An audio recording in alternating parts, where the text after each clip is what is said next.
For the Republic by Wanderer 101, Chapter 9. Ranger Jonathan Nathaniel Shepard ducked behind a wall as mass accelerator rounds pinged off it. He'd just been promoted to Ranger Commander, and as a reward was given 2 weeks leave on the planet of his choosing.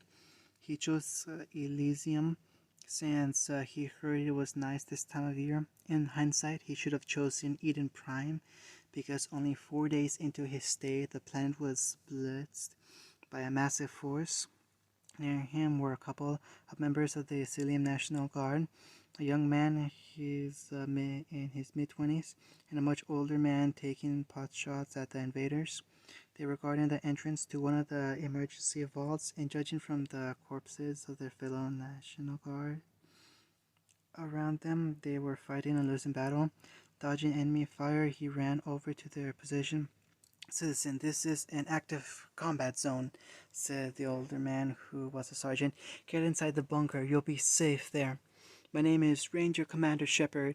I was on leave here." The two soldiers looked like they were about to doubt him until they saw his hand cannon and its holster on his hip.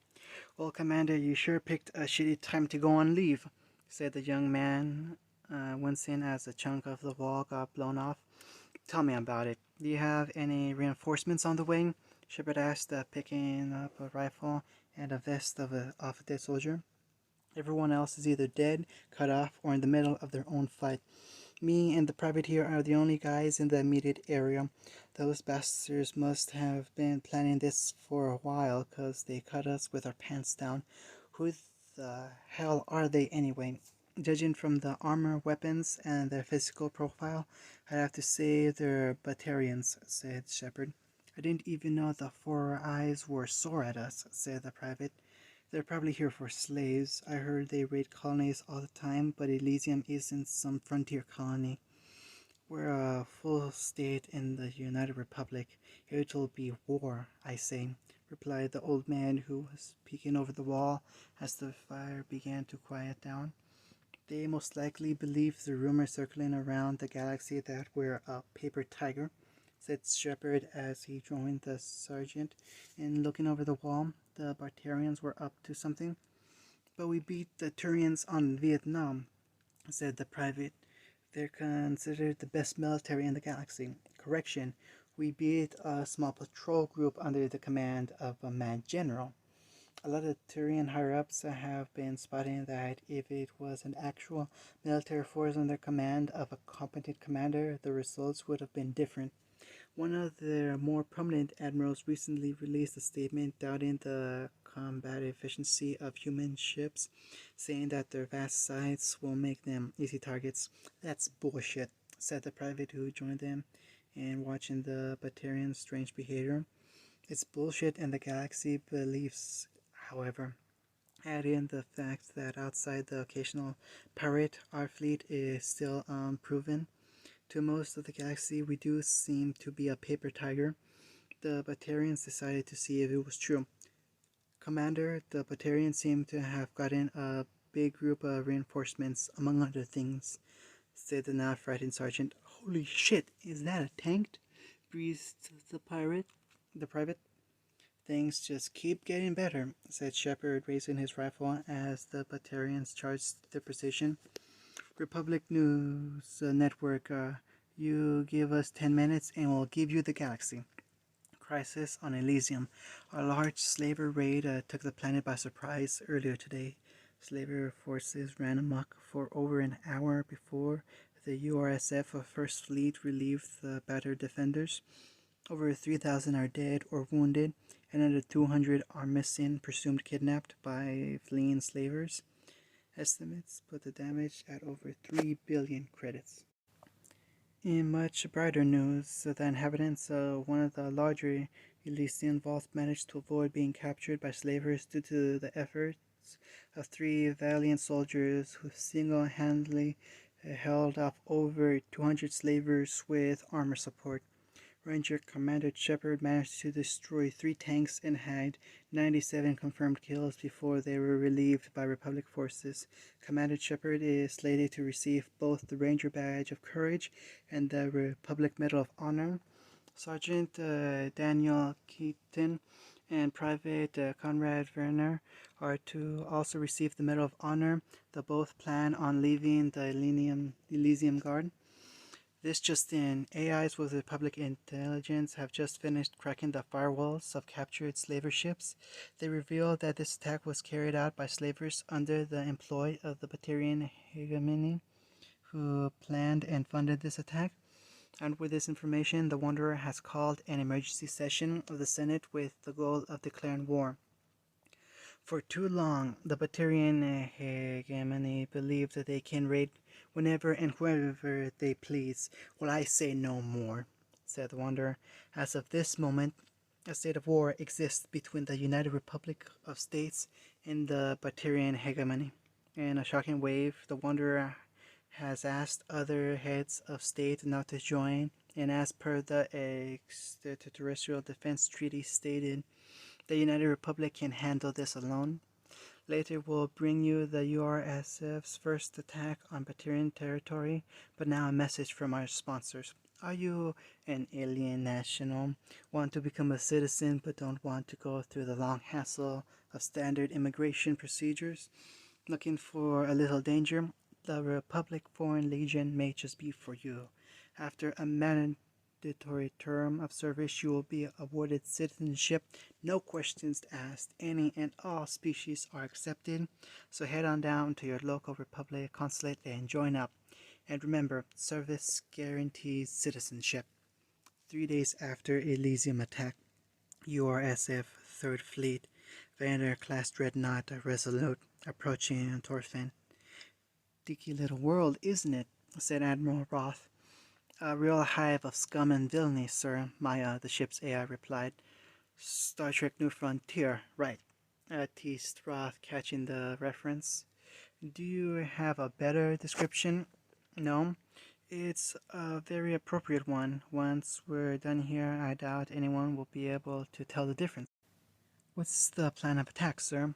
Nothing too fancy. Overwhelm the defenses, achieve orbital superiority, light planetary bombardment, and once that's done, we, the ground pounders, mop up. Scans show the Batarian fleet is mostly made up of pirate and slaver vessels. Frigates and corvettes made for raiding and not extended combat. They did get some reinforcements, however. Or am I not going to like the sound of this? Roth sighed, pinching the bridge of his nose. A fleet of hegemony Navy ships, including 2 dreadnoughts, arrived yesterday.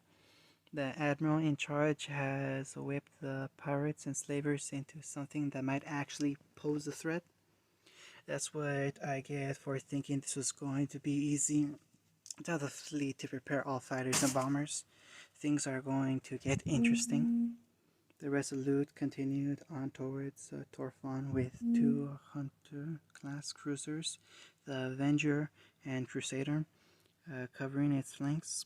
3 Accumulator-class frigates, which were carrying the ground forces, were also following, but far enough away where they would be in the direct line of fire.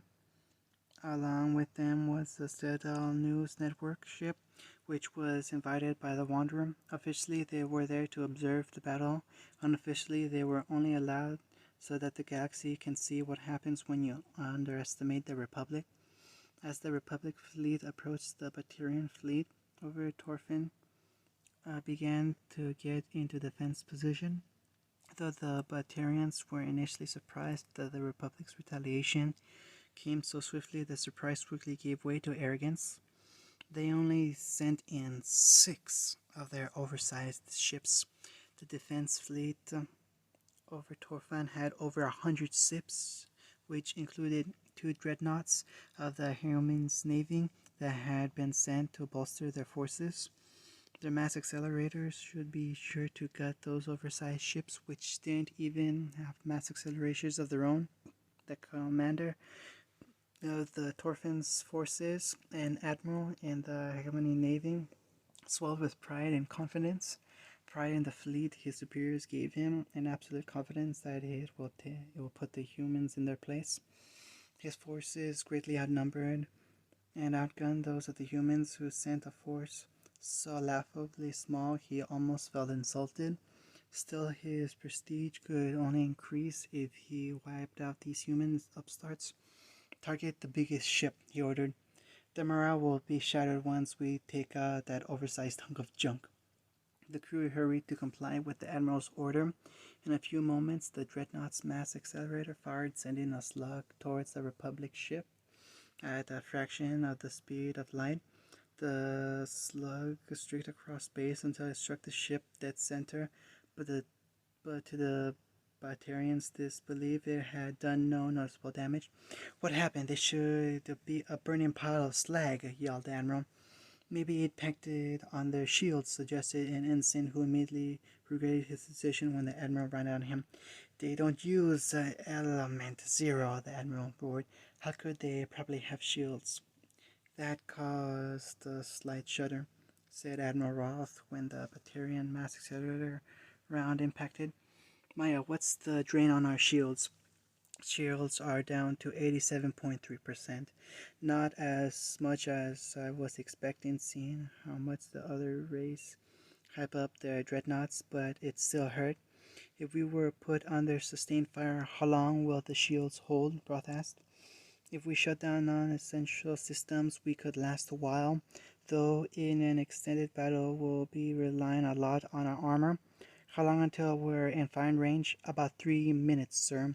More than enough time for the Batarians to whittle down our shields. Not if we keep them busy. Send word to the Avenger and Crusader. Tell them to launch their fighters and bombers, and send ours out as well. Time to thin the herd." "Admiral, the humans are launching fighters," yelled the ensign. The Admiral scoffed. The humans sent fighters against his fleet. Fighters were only useful against the corvettes, lightly armored frigates, and other fighters. They'd be useless against his fleet's cruisers, let alone his dreadnoughts. Instead of sending out his fighters to counter them, his dreadnoughts appoint the defenses will have the honor of blowing them to pieces. As the fighters came closer, he noticed some were much larger than the others.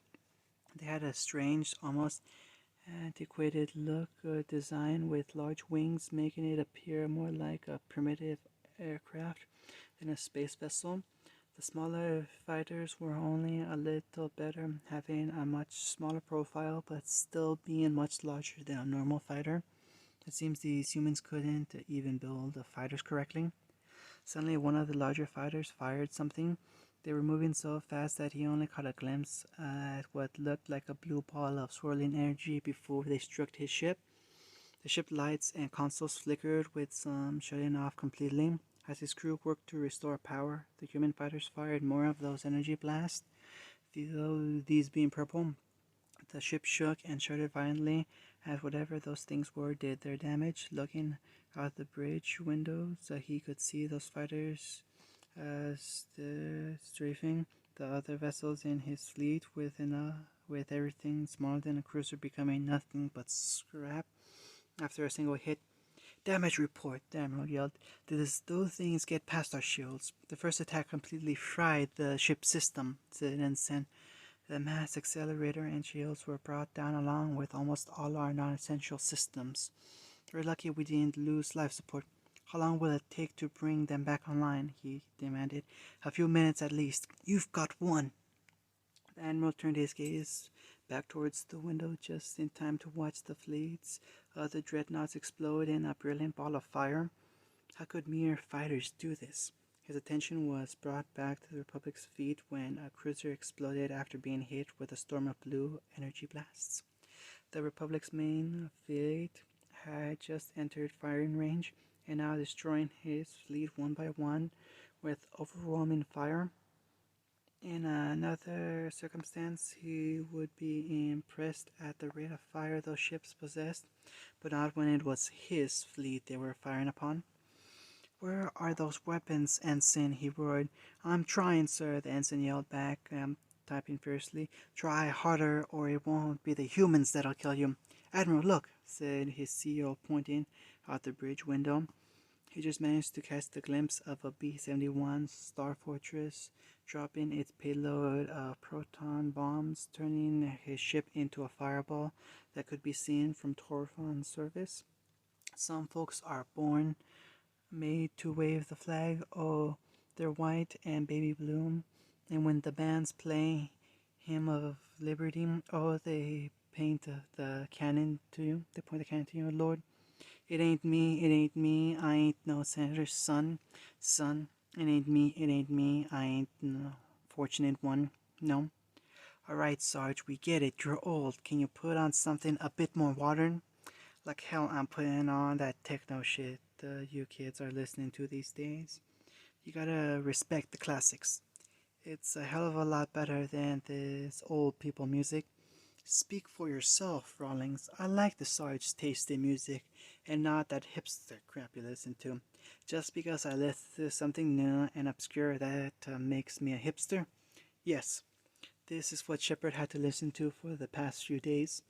The Urgf was a formidable fighting force that had many victories under its belt, but it was very informal. Unlike the Romans, Germans, or Hananoians, who were known for their discipline and dogged adherence to the chain of command, in Republic military branches, those in higher ranks were just those you took orders from, and it wasn't common to see officers mingling with regular soldiers. A negative side effect when your nation was mostly at peace with the odd barbarian war to justify keeping such a large military. Officially, he was attached to this platoon to assist them during the ground assault on Torfon. Unofficially, it was expected that he'll do whatever the hell he please. Rangers were a commando-type unit that, unlike those of other human nations, usually fought alone or in small three-man teams. This meant they had more in common with Asari commandos or Spectres than they did with a standard commando unit like Carthaginian Sacred Band or Roman Praetorians. It was said that Rangers only had one true mission goal: raise hell. In normal circumstances, he would do just that, destroying bridges, assassinating officers, and causing general chaos among enemy ranks. However, it wouldn't do well for his conscience if he'd let these guys get slaughtered by Bacterian defenses while he was off taking down so a two-bit slaver leader who would just get killed by something else anyway. With the fleet in control of the system, none of these slavers were escaping, which more than a few learned the hard way when their ships got shot down by fighters. All personnel, this is the captain speaking. Prepare for ground combat operations. Good luck down there, and God bless the Republic. Shepard sealed his helmet and grabbed his weapons. The platoon he was with had the best job, or worse, depending on who you asked, of being tasked with securing a landing zone. There were supposed to be several other Rangers sent down to the moon. Be good to talk to someone that didn't consider him to be a medic badass. Guess it was time to get to work. Attention, attention. Human military forces have been landing on the Torfan surface. All able-bodied forces are expected to take up arms in its defense. It's time to show these upstarts the power of the hegemony. Korek Resgar was a member of the Hegemony's First Strike Commandos. Keyword being was. When it was formed along with the rest of the Hegemony, the FSC was intended to be the species' first strike against any hostile alien forces, destroying shipyards, supply convoys, and anything else that would make the enemy bleed. Outside of their rather violent first contact and a couple of skirmishes with the other council races, the FSC didn't see much action. They spent a majority of their time keeping order in the core territories, which is why he left. The hegemony's idea of keeping order was to send the FSC to preemptively take out any group they considered a future threat to the stability of the hegemony. He had no problem with it at first, since the people they fought were legit terrorists and criminals, or so he thought. Turns out the terrorists were really just groups of hegemony wanted gone, from reformists trying to abolish the caste system to those trying to improve the lives of slaves. They were all wiped out for the good of the hegemony. Needless to say, he felt sick and ashamed, despite the threat of being disowned by his family. He left the military and became a merc instead, hoping to see all the galaxy had to offer. Since he now was currently hiding out at the bottom of a bomb crater, trying not to drown, as it filled with sewage from a busted main, you could see things didn't go exactly as he planned.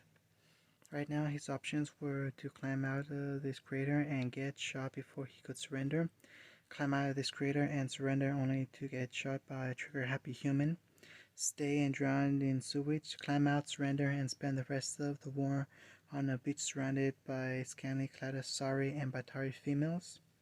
The last one he had little chance at coming true, but a man can dream. The sewage was coming up to his waist now, so it was now or never, climbing up the sloped walls of the crater, trying not to fall back in. The street was deserted with no signs of life. He climbed out and slowly crept down the street, heading anywhere really. He left his weapon back in the crater.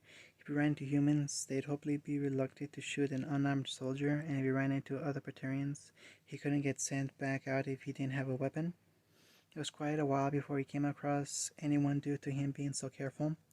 He wanted to see them before they saw him. After all, there never was such thing as too paranoid. He moved to take a step forward only to jump back when a red blast impacted near his foot. Coming out of the darkness, holding a laser rifle, was a Republic Ranger. Rangers were a force that quickly became infamous in the Terminus system, since what people began calling the Omega Incident. Rangers are spoken of in the same amount of fear afforded to specters. "Alright, you bastard, put your hands in the air and don't move a muscle," said the Ranger, aiming the rifle to his chest. "My name is Ranger Kenneth Dowling, but you're gonna call me sir. Now follow me, or I'll blow your bloody head off." Unknown location. They've taken the bait better than I've expected. I wonder if the leaders of this hegemony would doubt any words, but they went to war with little hesitation. Shall I prepare our troops to join in? 9. Let's watch this play out. But sir, I said 9, General. I've learned from my previous mistakes. We cannot hope to stand against the Republic, nay, the entire galaxy, especially in our present state. Neither can the Batarians. Ironic that they are the paper tiger they assume the Republic is. The war will be short, and when it's done, the Republic will be wary and overextended. Then we will make our move. A brilliant plan, mein Führer. Civilopedia. Ranger hand cannon. The hand cannon is the revolver issued to all Rangers upon graduating from Ranger Academy. Originally chambered in 45-70 rounds, the hand cannon has since been upgraded to use special slugs propelled using Mass Effect-based accelerators built into the gun. All hand cannon is a ranger's pride and joy. It never leaves their side. It's said the only way a ranger will give up their collector's item, their hand cannon, is if they're dead. The weapons have become rare collector items in the Terminus system due to this reputation. B-71 Star Fortress. Wanting to have a heavy bomber to supplement their wide-wing light bombers, the United Republic designed this behemoth. It was purposely designed to be a tribute to the famous B-17 Flying Fortress from World War II. Its bay is loaded with plasma bombs, proton torpedoes, and EMP missiles. The bomber is defended by an array of blaster turrets that can either be manned or controlled by a VI. The Ranger ranking system. Ranger in general, a commander of all Rangers, handicapped by previous Ranger General or Wanderer in the event of General's death. Ranger Colonel leads a division of around 30 Rangers. Ranger Captain leads a platoon of 10 Rangers. Ranger Commander leads a platoon of 3 Rangers. Ranger Lieutenant typically leads a squad of URFG soldiers or works alone. Ranger has graduated from the Ranger Academy. Recruit is currently attending Ranger Academy. Cultural Civilopedia, name Star Trek New Frontier. Type a TV series, year 1972. Nation of origin, United Republic of Nations. Plot: when testing a new warp drive, the Enterprise is flung into a far-off galaxy caught in the middle of a civil war. Despite attempting to remain neutral, the Enterprise's crew find themselves helping the Rebel Alliance fight the Galactic Empire. Famous quote, "May the Force be with you," and Star Trek, but with Star Wars. Name Fallout 1. Type video game. Year 1995. Nation of origin United Republic of States. Plot: several decades after a nuclear war destroys human civilization, the water chip in Vault 13 built outside the ruins of Los Santos fails. The player character, known only as the Vault Dweller, is sent out to search for a new one in the wasteland that used to be the Republican West. And not much difference here. The only thing different from our Fallout is the map, locations, and weapons. The map is twice the size of that in our Fallout 1, but the southern portion of the map is taken by Los Santos ruins, with numerous factions owning sections of the city. End of Chapter 9.